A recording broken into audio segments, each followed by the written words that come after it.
This is the prismatic error. Okay, in case of prismatic bar, axial deformation equal to PL by A. For example, if I talk about non-prismatic bar, in non-prismatic bar,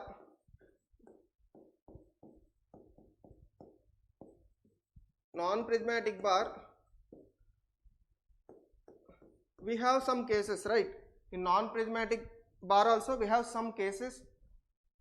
For example, if I say stepped bar, right? We have stepped bar, and we have circular tapered bar, circular tapered bar, circular tapered bar, circular tapered bar, and we have square tapered bar, right?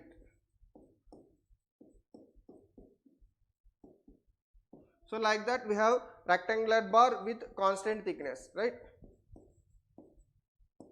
These are the cases in majority we use. Rectangular bar with constant thickness.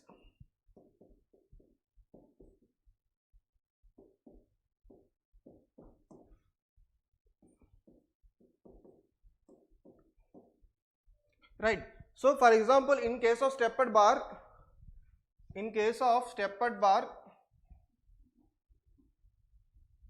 so we cannot use the formula PL by AE. For example, so what we will do?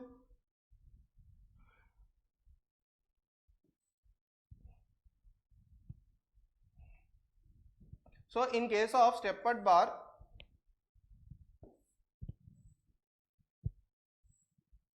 right, in case of stepped bar, right, we'll make into two parts, right? We'll make into two parts, and each member will become prismatic. Then we can apply the formula PL by AE, right? For example, here we can apply, I can make into two pieces, right? Two parts, so 1 and 2. Then we can find the axial deformation of delta 1 plus delta 2. Then we'll get the total deformation in this stepped bar. Similarly, in circular tapered bar, in case of circular tapered bar, the axial deformation delta L, in case of circular tapered bar, delta L is equal to 4 PL by pi E d1 d2, right? Pi E d1 d2. So this is the axial deformation in case of circular tapered bar. Similarly, square tapered bar, rectangular bar with constant. That means I want to convey one point here. My dear student, please understand. Only for prismatic bar we need to use PL by AE, and depend upon the, in non-prismatic bar it depend upon the case. Stepped bar we will divide into two parts, then we apply the formula. In circular tapered bar, square tapered bar, and with case of rectangular bar with constant thickness, axial deformation will be different. So I want to convey one point, axial deformation will be different for different cases, right? Next. Now thermal stress. So whatever up to now we thought, that are the basics required for the thermal stresses, right? So our main topic now we want to discuss thermal stresses. Thermal stresses.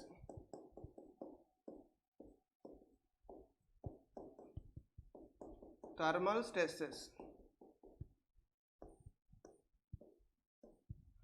Thermal stresses, actually it is the secondary type of stress. Actually thermal stress is secondary type of stress.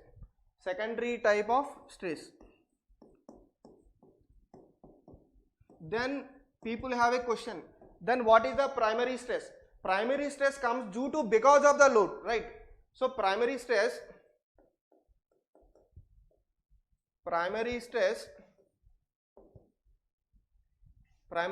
comes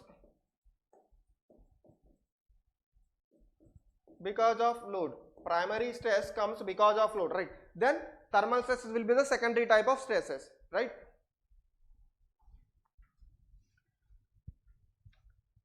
So experimental result.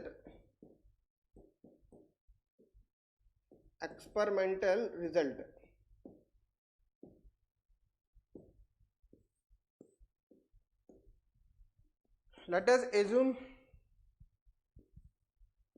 bar fixed at one end having length L.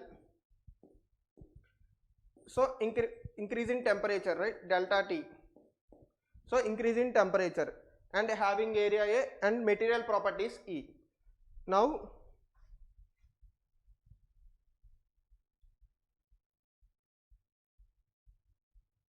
because of this increase in temperature, we have some expansion, right? That is delta X. And one more point, for the simplicity purpose, I'm writing expansion in X direction. Expansion will be in three directions, right? In here you can see. So expansion in X direction, expansion in Y direction, expansion in Z direction, right? But our main focus is on the X direction. For it is easy to understand, right? So this is the expansion in X direction. Delta X is the expansion. Now this is the experimental result. Now, so here delta X means what? Expansion in X direction, right?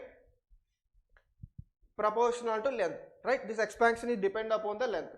Now if I write expansion in X direction proportional to delta T, right? Because of this increment in temperature only, we have the expansion in X direction, right? Now if I mix these two relations or club, delta X proportional to L delta T, right? Now as already I mentioned, right, whenever we remove the proportional, then we will get one equals to and one constant, right? So similarly here delta X equals to alpha, right? This is alpha, this is proportional to symbol. So L delta D, right? Now if I write alpha is equal to delta X by L delta T. Alpha is equal to delta X by delta T. Units, anyway delta X, L are cancelled. So delta T, the unit of delta T is, so alpha unit is, finally we will get degrees per Celsius, right? So unit is degree per Celsius. So what is the alpha? Alpha is the coefficient of thermal expansion. So alpha is coefficient of thermal expansion. Alpha is coefficient of thermal expansion. Alpha is the coefficient of thermal expansion, right? So here delta X is the L alpha delta T, right? And second important point here, Lx is equal to L alpha delta T. L alpha delta T. See, this is the expansion in X direction, right? This is the expansion in X direction is L alpha delta T. Now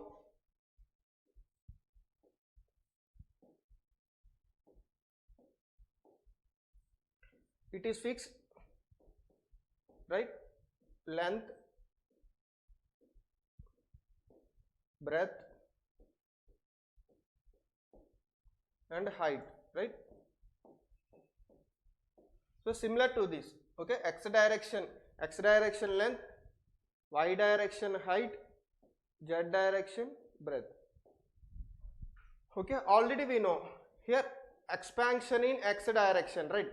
Expansion in X direction means length, right? Expansion in X direction is length, that is L alpha delta T, right? If I write expansion in Y direction, right, expansion in Y direction is this one, H instead of L I am writing H, because in Y direction we have H, so H alpha delta T. So expansion in Z direction, I have B, right? I am writing B alpha delta T. So now if I want to write strain, okay, I will write here strain in X direction. So strain is equal to change in dimension from original dimension. So that is the reason I given what is the stress, what is the strain before the thermal stresses, right? So strain is equal to original dimension. What is original dimension? Delta X, right? If I write original dimension, sorry, change in dimension, right? Delta X is the change in dimension. By original dimension is the X, right? X. So that is equal to L alpha delta T by L. That means LL cancel. So finally we are getting alpha delta t, right? Alpha delta t. So if I write in strain in y direction, if I write strain in y direction, that is equal to, so directly we can write h alpha delta t, strain in y direction, right? h alpha delta t by h. So right, so finally we are getting again alpha delta t. Now if I write strain in z direction, right? Z direction means this one, b alpha delta t. So that is strain in z direction is b alpha delta t by b. Okay, again I am getting alpha delta t, right? If you see clearly, delta x, strain in x direction, strain in y direction, strain in z direction, we are getting alpha delta t, alpha delta t, alpha delta t, right? Now if I write, okay, expand strain, now I am writing summation of strain in x direction, strain in y direction, strain in z direction, that is volumetric strain. So that is equal to strain in x direction plus strain in y direction plus strain in z direction, that is equal to alpha delta t plus alpha delta t plus alpha delta t, right? This will be equal to 3 alpha delta t. This will be equal to, right, 3 alpha delta t. 3 alpha delta t. 3 alpha delta. That means therefore volumetric strain is equal to 3 alpha delta t. My dear student, here one point as a note I want to give you. The material whenever material expands or contracts freely, there will be no thermal stresses. Okay, there will be no thermal stresses developed in the material. So whenever a material expands or contracts freely, there will be no thermal stresses. So whenever a material expands,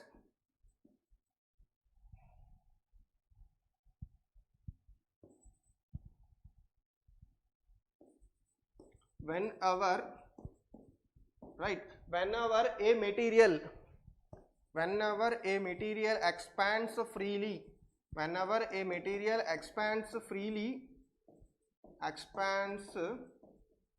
freely, okay, or contract.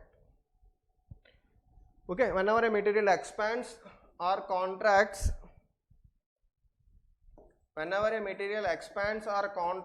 freely, okay, it will never experiences thermal stress. Okay, or simply we can write whenever a material expands or contracts freely, no thermal stresses, right?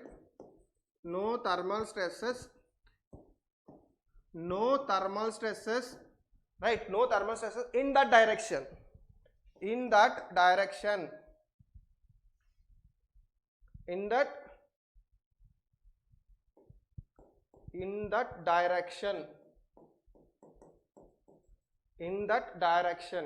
Okay, so here from the conclusion of the story is, so whenever a material expands freely or contracts freely, so there is no thermal stresses developed in the material in that direction. Okay, now for example, if I take like case, you can take like case, okay, case 1 or 2, your wish. Case 1, okay, if I take prismatic bar, right, prismatic bar, okay, prismatic bar which is fixed, right, which is fixed at both ends. Okay, students, so a prismatic bar which is fixed at both ends, right, anyway having a length L, area A, and material property is E, right? So there is, let's assume that there is an increment in temperature, right? Increment in temperature delta T. Okay, my dear student, for time, let us assume for time's sake, so this material now present, this material is fixed at both ends, right? For time's sake, let us assume one end is free, right? One end is free. Okay, now let us see. So similar to this previous figure, one end is fixed, other end is free, right? Same again, same, having length L, area, right, cross sectional area A, and material property, okay, Young's modulus or modulus of elasticity or stiffness, whatever it is. Then again change in temperature delta T, change in temperature delta T, right? Now this one delta T, change in temperature delta T. So in the first figure, two ends are fixed, right? In the second figure, for time's sake, we assume one end is free. Then what happened? So whenever the material expands, because of the increase in temperature, so there is a reaction force, right, which is try to oppose the expansion in that particular direction, in x direction, for example. That means here we have a reaction force like Newton's third law, right? For every action there is an equal and opposite reaction. In the similar way, so whenever because of this increment in temperature, when material try to expand, right, a reaction force will oppose. Now if I write here expansion in x direction, right, because I am talking here in x direction, right? So expansion in x direction equals to, right, equal to contraction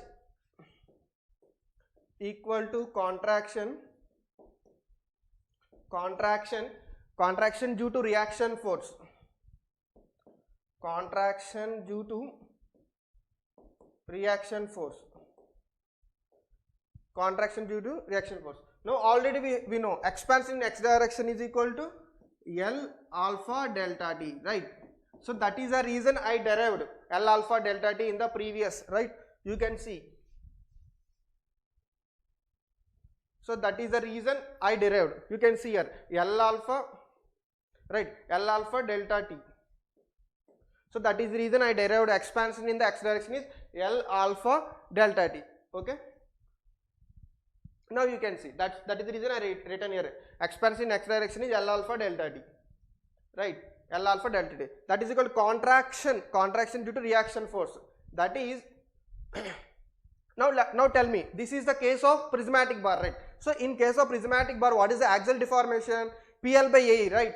So that is the reason first I given the basics, right? You can see. So delta L is equal to PL by AE. Now that formula, it will be useful here, right? That formula I am going to use here. So that is contraction due to reaction force, right? That is delta L is equal to PL by AE, right? This is the axial deformation. Delta L is equal to PLB, right? PL by AE. Now contraction due to reaction. But here P is the axial load, right? Here P is the axial load and delta L is the axial deformation. But in case of P, instead of P, I am having reaction force R. So in place of P, I am writing R with minus sign because opposing, right? Contraction. So minus R, right? Minus R. Now minus R. Here I am having L alpha delta T. This is the length L. This is the length L and the expansion is L alpha delta T. L alpha delta T. So in place of L, I am having that length L plus L alpha delta T, right? So this total we have to consider in place of length. So L plus L alpha delta T by AE, area into E, right? Because of this alpha value we can neglect. So finally L alpha delta T that is equal to minus R L by AE. Okay, L cancel. Then this R by A we can write as stress, right? That is the reason in the first lecture itself we mentioned stress equal to load by area. Okay. So now coming here, so remaining terms L remaining terms, alpha delta t is equal to minus r by a into E, right? E, so I can write as E alpha delta t, that is equal to minus r by a. So load by area means stress, that is equal to stress in x direction is equal to r by a. R by a I am writing as stress x. So sigma x is equal to minus E alpha delta t. This is the stress in x direction. So from this example we can understand that stress in x direction will be minus E alpha delta t, right? I hope this is clear to you.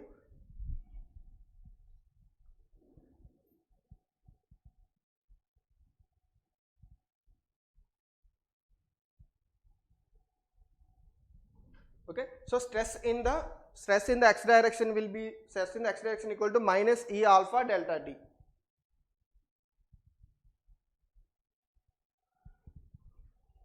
Now, so in earlier already I mentioned expansion in x direction is equal to L alpha delta t, right? Already have proved. How we got this one? Okay, expansion in x direction is equal to L alpha delta t. Now, so this is the expansion, right? And thermal stress in x direction minus E alpha delta t. This is the thermal stress in x direction. In other words, I can say whenever a prismatic bar fixed one end, free at other end, it experiences a thermal stress that equals to minus E alpha delta t, right? So once again I will repeat. So whenever a bar fixed at one end, free at other end, whenever there is increment in temperature, okay, whenever a bar there is a uniform increment in temperature, it experiences a thermal stress equals to minus E alpha delta t. So what is this one? This is expansion in x direction, right? Expansion in x direction is L alpha delta t, and thermal stress in x direction is minus E alpha delta t, right? So these are the very two important results, okay, in the problem solving.